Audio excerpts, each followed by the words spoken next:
encouraging collaboration and cooperation in the classroom. I'm Jill Horner. This is Comcast Newsmakers. With me is Charlie Riordan. He is the Vice Provost for Research for the University of Delaware. Thanks for being with us. Good to see you. Thanks for having me. We're talking about a new facility that thinks about learning in a new way. Talk to us about the IAC Lab. Right. So the IAC Lab is the interdisciplinary science and engineering laboratory that the University of Delaware is going to open this summer. And it is designed to really promote collaboration both across learning, so the educational side of the university, and the research side of the university as well. So both activities will take place in that building. And what does that mean to have scientists and engineers in the same building sharing the same space? It enhances collaboration inherently because they're in the same space. They're running into each other in the hallways. Their labs are adjacent to one another, and so it facilitates collaboration.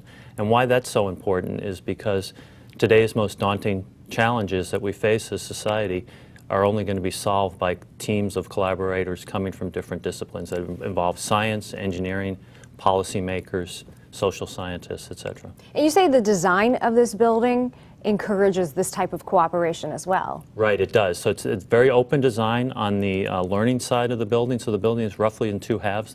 The learning side, where the classrooms are and the laboratories for undergraduates are very open. The technology in them is state-of-the-art, and even the furniture in the classrooms are designed to promote collaboration so that the learning that goes on is very collaborative-based, because regardless of the workforce sector that our graduates are going to go into, they're going to be working in collaborative teams. And the same thing's true on the research side. The labs are very open, so it's not an individual faculty member that has his or her lab separated by walls with someone else, but they're actually labs where 3 or 4 faculty members will share the same space, and their students will share the same space. And this is for both undergrads and graduate students? Absolutely, for undergraduates and for graduate students, and across all disciplines. So even though it's the interdisciplinary science and engineering laboratory building, there'll be opportunities through the classrooms for students from all disciplines to access the new space. What could this type of learning environment mean for students once they enter the workforce?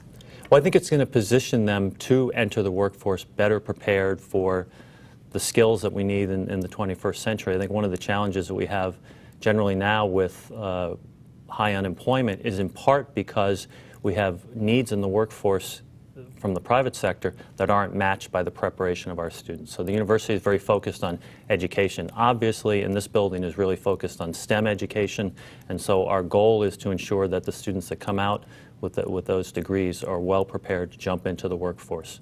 The private sector could potentially play a role in this facility as well. Yes, absolutely. So on the research side of the building, we have what are known as core facilities, with bringing in some of the latest technology that is shared, multi-million-dollar instrumentation that's of use both for undergraduates, graduates, and faculty at the university, but also provide means for collaboration with the private sector. So one of the things that any university on the research side is really focused on is moving the basic developments that occur into the lab into the marketplace. And one of the ways to do that is to have collaboration with industry so that we better understand what their needs are.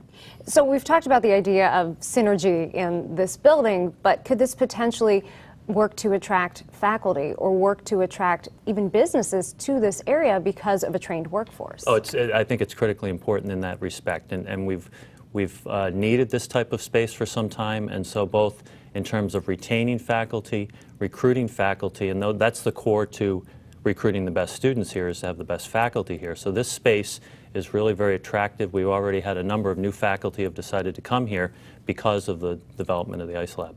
Thanks for being with us. Thank you very much. We've been talking with Charlie Riordan. I'm Jill Horner for Comcast Newsmakers.